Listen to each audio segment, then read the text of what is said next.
महीने में यानी 2025 के प्रारंभ में ही ओडिशा का ये मेरा दूसरा दौरा है। कुछ दिन पहले ही मैं यहां प्रवासी भारतीय दिवस के आयोजन का हिस्सा बना था। अब आज यहां उत्कर्ष ओडिशा कॉन्क्लेव में आपके बीच आया हूं। सामने आने लगी है। अब भारत की इकोनॉमी के विस्तार के दो बड़े पिलर हैं। एक हमारा इनोवेटिव सर्विस सेक्टर और दूसरा भारत के क्वालिटी प्रोडक्ट्स। देश की तेज प्रगति सिर्फ रॉ मटेरियल के एक्सपोर्ट पर संभव नहीं है। इसलिए हम पूरे इकोसिस्टम को बदल रहे हैं, नए विजन के साथ काम कर रहे हैं। यहां से मिनरल निकले और फिर एक्सपोर्ट होकर के दुनिया के किसी देश में पहुंचे, वहां पर वैल्यू एडिशन हो, कोई नया प्रोडक्ट बने और फिर वो प्रोडक्ट भारत में वापस आए। ये ट्रेंड मोदी को मंजूर नहीं है।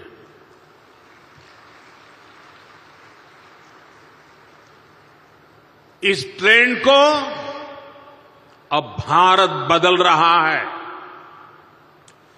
यहां के समंदर से सी फूड निकले और फिर दुनिया के किसी दूसरे देश में वो प्रोसेस होकर बाजारों में पहुंचे। ये ट्रेंड भी भारत बदल रहा है। ओडिशा में जो रिसोर्सेज हैं,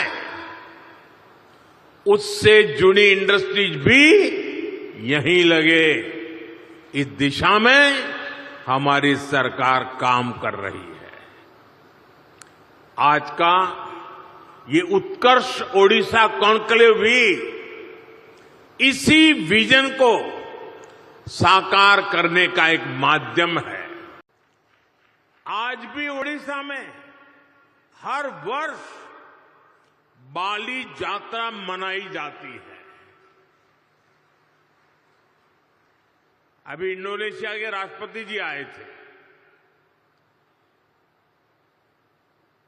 और वो तो यहां तक बोल गए कि शायद मेरे डीएनए में ओडिशा है।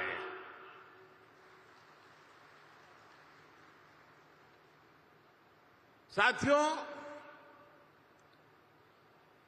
ये ओडिशा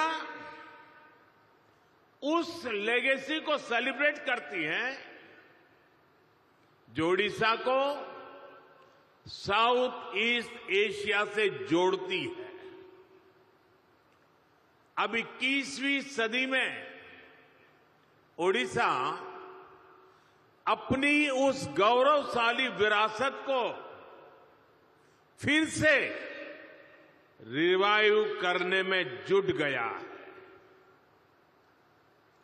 हाल में ही सिंगापुर के प्रेसिडेंट ओडिशा होकर गए हैं।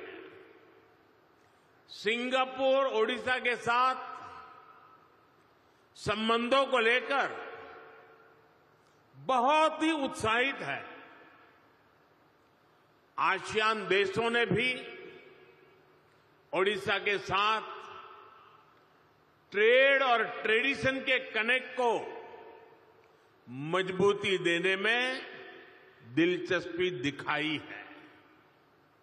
आज इस क्षेत्र में संभावनाओं के इतने द्वार खुल रहे हैं जितने आजादी के बाद पहले कभी नहीं खुले।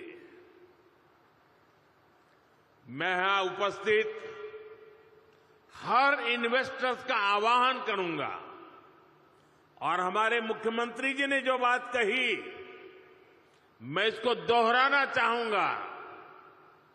यही समय है, सही समय है।